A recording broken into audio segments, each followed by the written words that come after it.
There's a part actually that I wanted to go over in your book called the 7 levels deep. Is that what it is? Yeah. And this is an exercise that you do, right? And what is this exercise for? Okay. And how does it go? Okay. So 7 levels deep was probably the biggest impact, thing in the impact of my life ever. Really? Yeah. One day. So I hired a guy named Joe Stump. Do you know Joe Stump? No. Great guy. He's in the marketing world, but I hired him because I want more engagement with my students. So it's all about if you can get somebody to digest some of your book. If somebody will read 30 pages of your book, they'll read the whole book. But how do you get them to the first 30 pages? So I'm always obsessing and trying to create ethical bribes, whatever I can do to get you to take action, right? We know books work. It's the books and the action. So anyway, so Joe comes in and I said, I want to do whatever I can. And he said, have you ever done the 7 levels deep? I don't know where he got it from. This is probably about 8 years ago. She was 2, so about 8 years ago. And I said, well, if it's good, just give it to me. Right. I'll take it. I'll take it. And he's like, I want to go through it with you. I'm like, listen. And I paid Joe $10,000 for half a day of consulting at the time. And he's like, I said, I want to go through it. I just want it.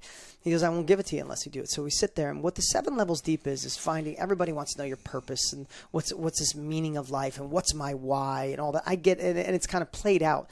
But I don't know if anything really gets to the heart of it as simple as this. So what it basically was, he's like, why would you give me $10,000 for half a day?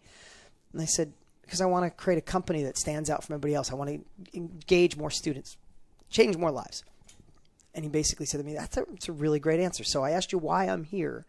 And you said you want to engage more students and get more people to change their lives. So why is it important for you to engage more students and change people's lives? And I remember saying, there's a lot of people in this industry that shouldn't be here, and there's some great people. I want to help rise all boats of the good and push the rest out. I want to leave a legacy for my kids. So he said, okay, I asked you why you paid me $10,000. I'm not going to go through this whole thing. And he's like, you did this. You said you wanted to stand out and you wanted to leave a legacy. So why is it important to leave a legacy? And the whole point is asking the previous question 7 times. I took that day. By the time I got to the 3rd question, what happens is when there was 3 questions left, I should say, he asked me 4 times, it switched from my head to my heart. And I felt my physiology change. I felt my emotions change. I felt like tears welling up. And when he asked me, and I don't even remember what the 4th thing I said, but the 3rd thing I said was, I never want to go backwards. And he got me thinking about things I haven't thought about in years. Wow. I didn't like being the kid with hand-me-downs, and I'd make my parents drop me off down the street with their junky car, and I'd go to lunch. And this is not a poor me. My life was designed to be exactly the way it was, or I wouldn't be the man or the father I am today. But there was days I'd go to school without lunch money, and I just tell my buddies I'm not hungry because we didn't have a buck, right? So I never want to go back there. And I felt that emotion, and it hit me so hard. I'm like, that's what it is. And he's like, well, there's 2 more left. So he said, Dean, why is it important that you never go backwards? And I'm like, God, I don't know. And it hit me, and I thought, my kids, I just want to give them options. I don't want to raise entitled kids or brats, but I want to give them options that I didn't have. And I'm like, that's it. So he's like, well, that's not really it, 'cause it's 7. It's not 9. It's not 5. It's 7 levels deep. And by now I'm crying because I'm thinking about my kids, literally. And I got half my staff there, and I'm like just weeping.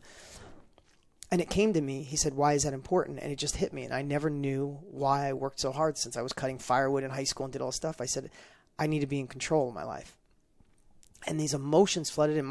Everybody's got their thing, right? But for me, and I'm saying this because I want you at home to be, or when you're watching this, listen to this. I realized that my parents were married 9 times when I was a kid. So I moved 20 times by the time I was 19. Different stepbrothers, stepsisters. Both parents were married. 5 for my dad, 5 for my mom, 4 for my dad. Oh, my gosh. Yeah. It's crazy. Always moving. Like military kids know what that feels like, right? So I'd be in a cul-de-sac with a new stepdad, stepbrother, stepsisters, have the bike, come home one day, and my mom's like, we're moving again. And then I move in with my dad, move in with my grandmother. So I had this crazy hopscotch my whole childhood. No certainty. There was no certainty. So what I realized at that moment, literally, I'm bawling. I mean, like literally crying. It's like, I don't want anybody to ever tell me when to move, how to dress, how to live, how to work, how I'm going to raise my kids.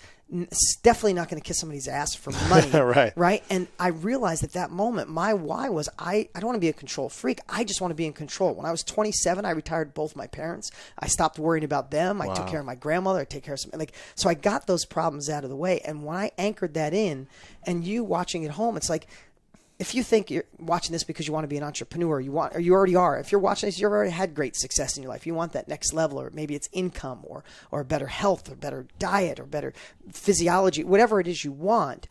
So many times we think it's because I want to get out of that job. I want this freedom. I just want more money. I want to take the better vacations. And it's 7 times deeper than that. And when you find that, and the reason I know this, not only because it wasn't just transformational to me, is I did live events in Las Vegas for 6 years straight. Every single month, there was 400 people in the room that paid 20 grand to go to real estate events, right? Real estate events. So about 5.5 years, I did them every month in Las Vegas. So once a month, I'd fly in, and that was like the highest level. And every single month, I'd pick somebody out of the audience, and I'd say, come on up.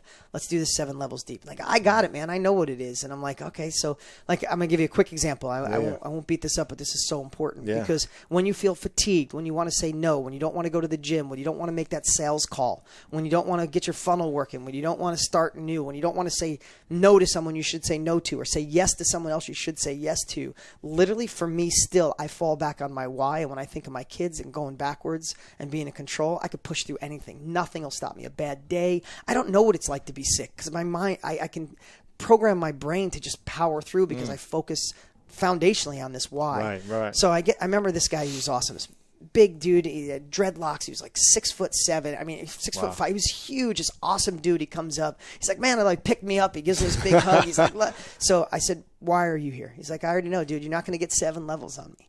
You're not going to. I've already done the exercise. He says, I'm here because in my neighborhood, there's no dads. There's not enough dads in my neighborhood. I grew up without a dad. These kids need dads. So I'm making money in real estate, and I'm starting this youth group. I already had dad. We get dads together, and we go spend these days. He had this amazing story, and I melted on the first one.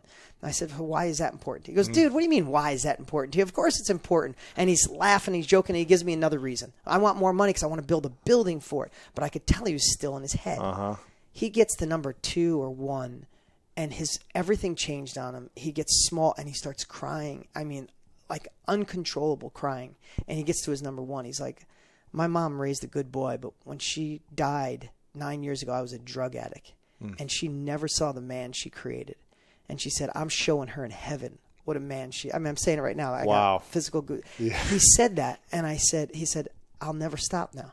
I'll never stop. And again, we all have our own reasons for doing stuff, but when you get to the heart of why you're watching, why you do what you do, it's so much deeper than what you think. And I forget sometimes. I hope I don't sit here and seem like I got my life all figured out. I've been blessed to have I've had more blessings in my life than I ever could imagine. If somebody would have told me at 25 this is where I'd be, I'd say impossible. So I appreciate my blessings, but I'm not perfect at all this stuff, but when I practice these habits, when I think through this, when I recognize my why, the days that I'm off track, the days I think I bit off more than I can chew, or the days where I feel like I plateaued, when I go back to that why, it's like game over. You're not getting in my way. Nothing is. Wow. You got me emotional. What is the,